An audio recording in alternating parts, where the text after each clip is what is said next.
warahmatullahi wabarakatuh. Jumpa lagi dengan saya Haris Arahman SAG CGP Angkatan 8 dari SMP Negeri 4 Wasile Kabupaten Halmahera Timur.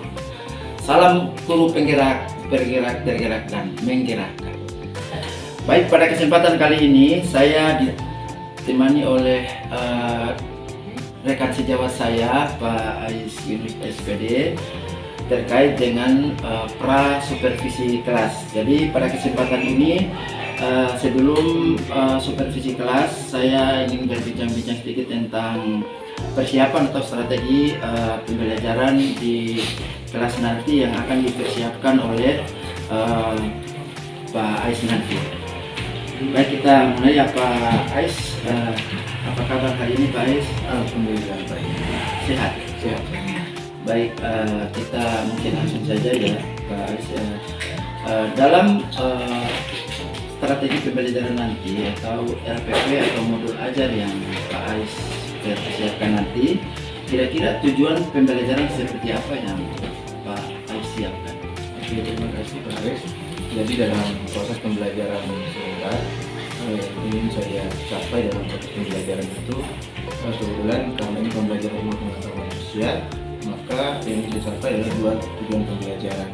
Yang pertama yaitu tentang peserta didik dapat mendeskripsikan bentuk-bentuk dari mobilitas sosial yang ada di masyarakat. Kemudian yang kedua, peserta didik dapat menganalisis proses dari mobilitas sosial yang terjadi di masyarakat. Jadi dua tujuan pembelajaran itu yang ingin dicapai dalam proses pembelajaran di kelas.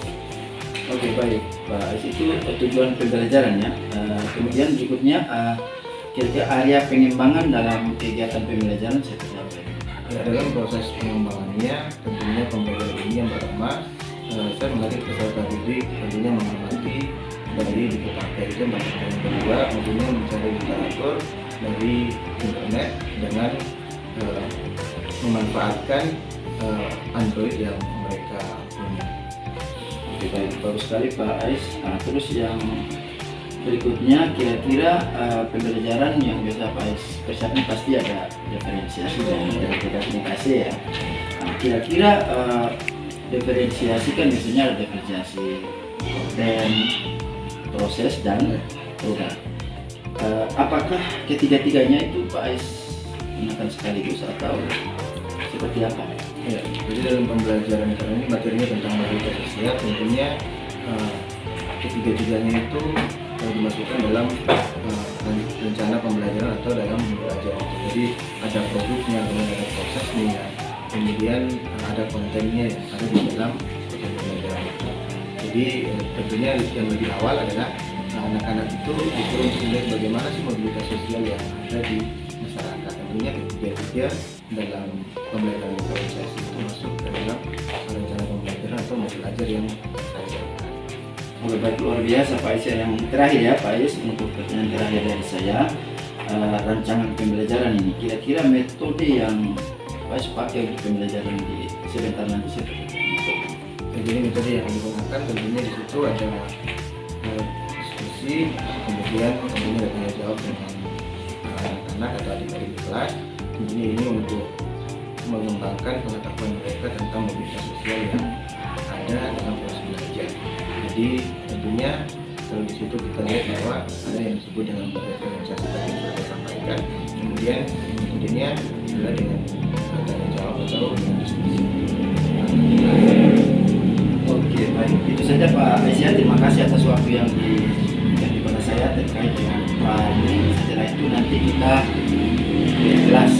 Jadi tujuan pra ini kita mengevaluasi nanti persiapan evaluasi sekaligus persiapan pembelajaran di kelas ya sebentar nanti. Baik, terima kasih Pak Ais. Sehat selalu. Ya, kami bisa belajar ini baru teman-teman kita belajar dan kita berdoa untuk agama dan keyakinan kita masing-masing. Berdoa. Ya, kita pada pagi ya pelajari secara bersama. Jadi sebenarnya mobilitas sosial itu penting atau tidak kita mempelajari mobilitas sosial. Selanjutnya dalam sebuah proses. Oke, sebelum PS breaking-nya ini, setiap proses belajar IPS, bagaimana kita belajar IPS? Oke, ya. Oke, silakan adik. Sebelum PS breaking-nya ini, silakan. IPS berpikir kritis, berjiwa sosial, kami anak Indonesia. Ulang sekali lagi, yang keras suaranya. IPS berpikir kritis, berjiwa sosial, kami anak Indonesia.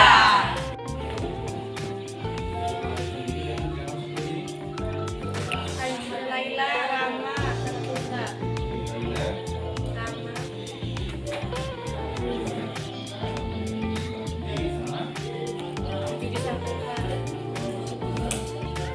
Ada izin Pak sakit. Rama.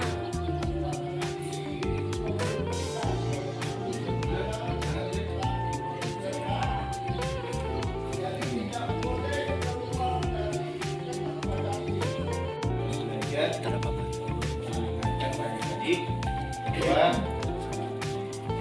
ada kesepakatan kita bersama secara bersama itu sudah telah dilakukan kalian.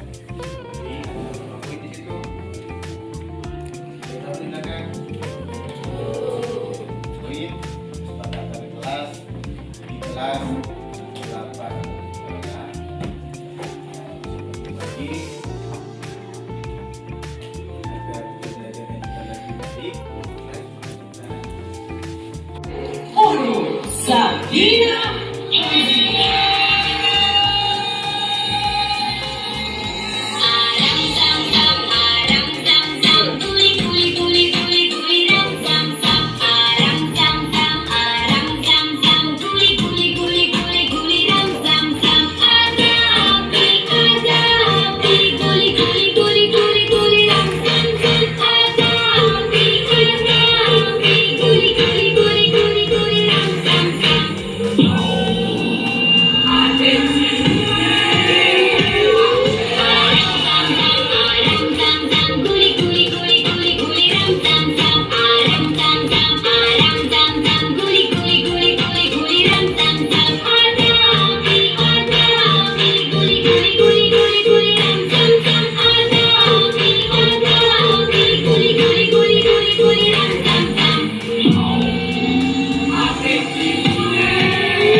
Tujuan pembelajaran.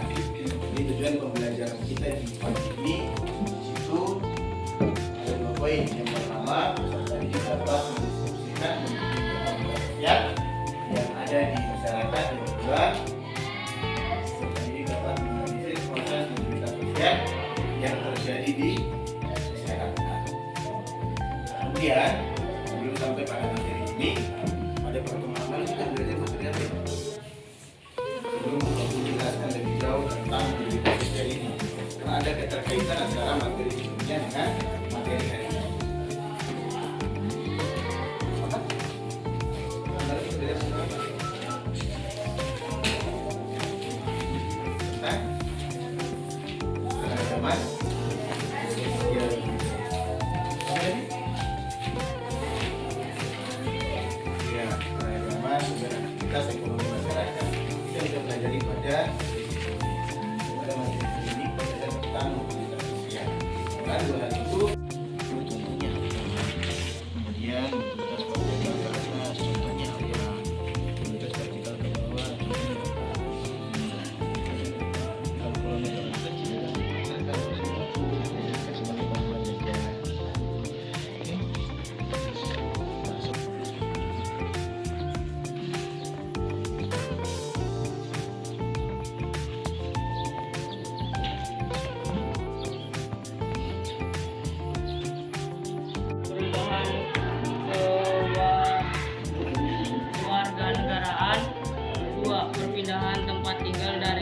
desa ke desa lain sebagai bentuk transmigrasi atau pemerataan penduduk di suatu wilayah. 3. Pindahan di definisi pekerja.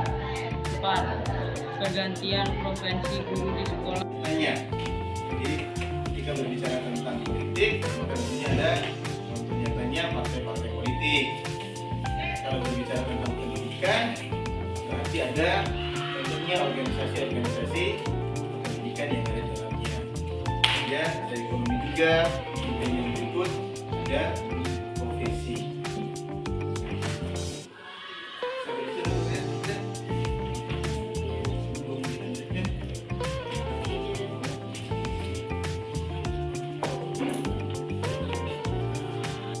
Saya belajar tentang contoh-contohnya tadi kita tahu, nanti yang terakhir adalah dampak dari mempelajari ini atau dampak dari mobilitas manusia itu apa saja. Yang pertama itu adalah mendorong seseorang untuk maju. Yang kedua, sosial. Yang terakhir adalah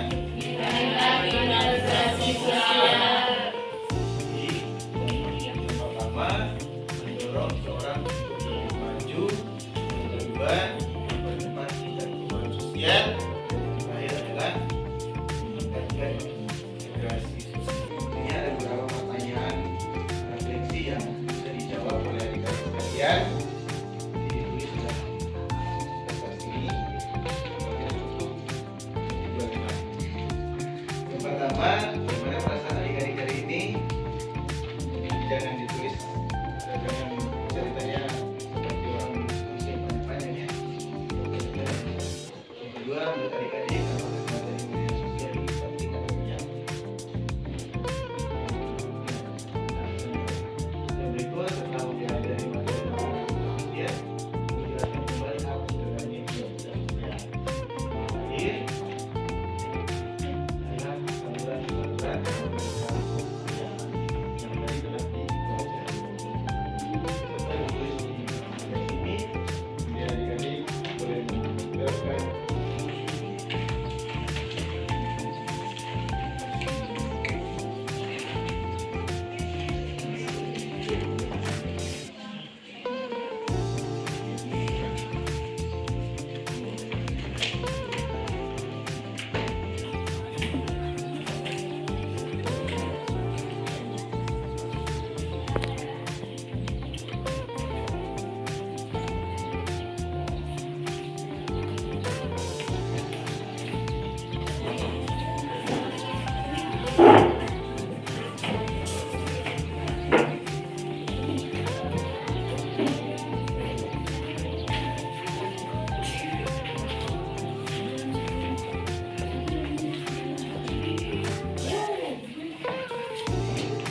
Jadi saya menulis hasil refleksi dari proses pembelajaran yang ini.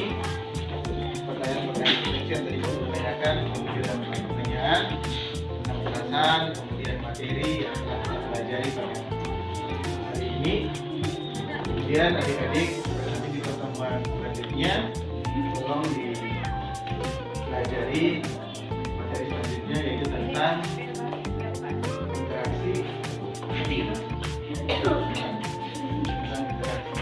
dengan kerajaan Islam. Itu nanti dipelajari pada materi selanjutnya. Pesan Pak Guru adalah bagaimana kalau membaca materinya, walaupun sudah ada bukunya bisa dipinjam di perpustakaan. Selanjutnya agar bisa menambah nanti ketika pada proses pembelajaran selanjutnya. Mungkin itu yang dapat disampaikan hari ini.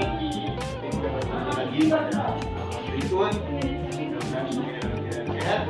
Akhiri, Assalamualaikum warahmatullahi wabarakatuh. Waalaikumsalam warahmatullahi wabarakatuh. Dan selamat Pagi.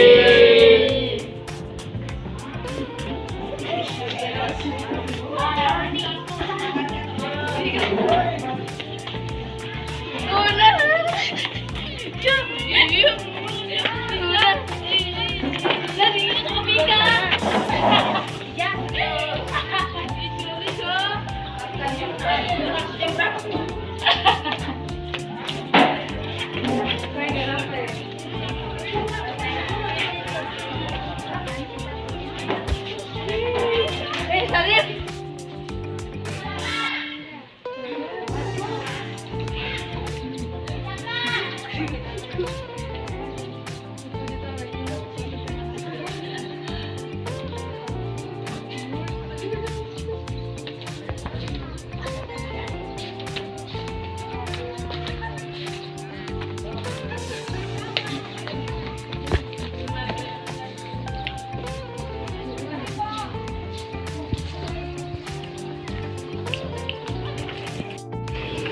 Baik, bismillahirrahmanirrahim. Assalamualaikum warahmatullahi wabarakatuh. Jumpa lagi dengan saya Haris Arahman SAG, CGP Angkatan 8 dari SMP Negeri 4 Wasile, Kabupaten Halmahera Timur. Kali ini saya tidak sendirian.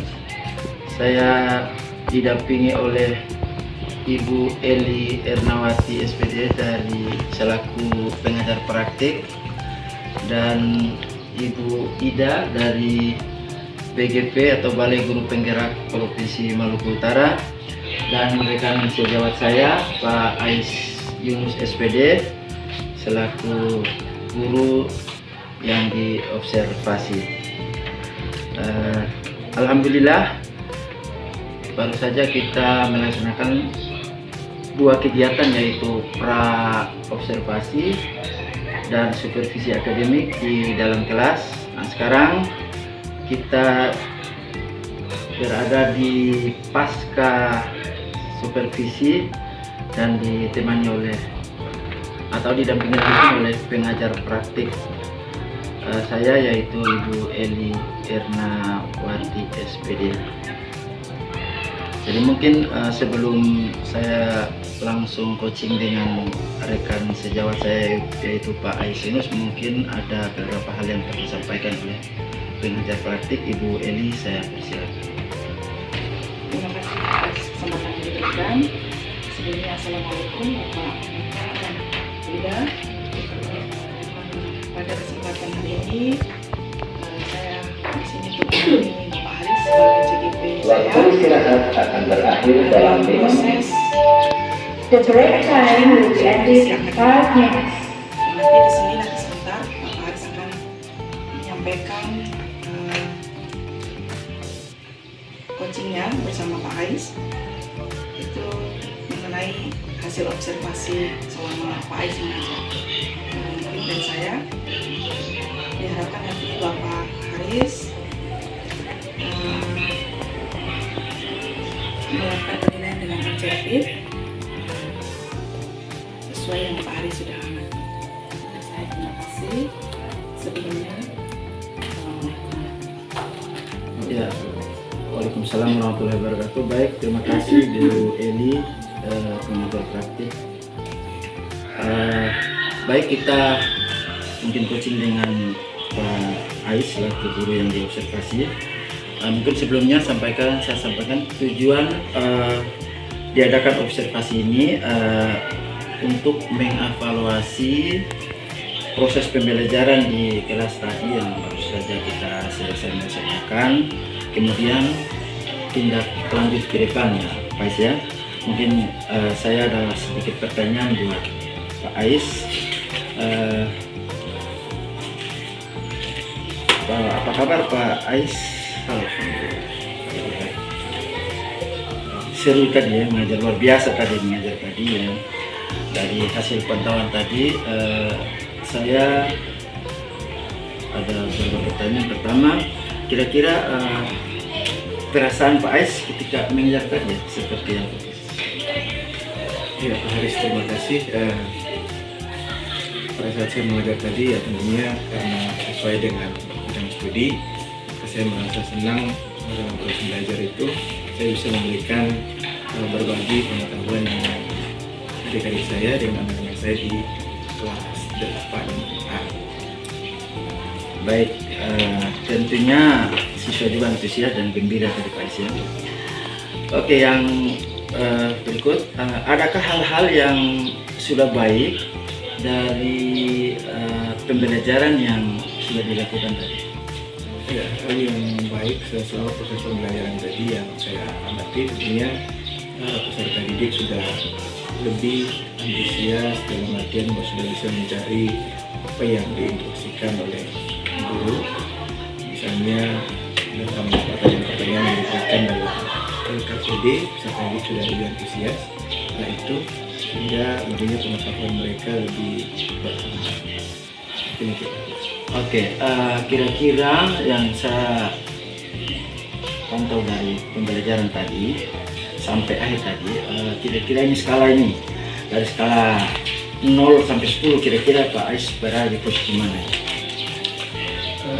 Tadi dalam proses pembelajaran saya merasa bahwa tadi memang ada sedikit kekurangan. Saya berikan skala. Di situ saya memberikan penilaian dalam proses tadi 0 sampai 10, saya memberikan angka 8. Posisi 8 ya. Oke, luar biasa. Kemudian adakah hal-hal yang perlu ditingkatkan ke depan? Ya, jadi dalam pada proses pembelajaran ke depan tentunya lebih lagi ditingkatkan. Misalnya tadi ada kekurangan, misalnya tidak ada video tentang mobilitas sosial. Nah, itu sebenarnya ada video tentang proses itu mobilitas sosial agar peserta didik lebih mengenal lagi bagaimana sih mobilitas sosial itu. Yang tadinya kalau dilakukan dari slide, mungkin ada beberapa orang tadi yang masih kurang paham. Jadi pelajaran ke depan mungkin ada gambaran-gambaran tentang materi itu lebih tampilkan lagi materi, kemudian video tentang proses mobilitas sosial itu. Lalu pada materi itu mungkin itu. Bel tanda masuk telah berbunyi. Baik, mungkin ada lagi nih Pak Ais ya. Apa rencana Pak Ais ke depan terkait pembelajaran di kelas tadi untuk cover kebutuhan murid yang beragam? Misalnya kan sebelum kita belajar kan kita sudah diagnostik. Perencanaan ke depan ya dalam proses pembelajaran itu saya akan lebih lagi melihat dari kesiapan peserta didik dalam menerima materi. Dalam konteks ini adalah lebih menyesuaikan pada pembelajaran anak didik yang ada di kelas. Misalnya tadi mungkin saya menunjukkan video yang ada tingkatnya sebagai materi yang mungkin kedepannya itu lebih saya tingkatkan lagi. Mungkin ada gambar-gambar yang harus bisa mereka lihat langsung secara bersama.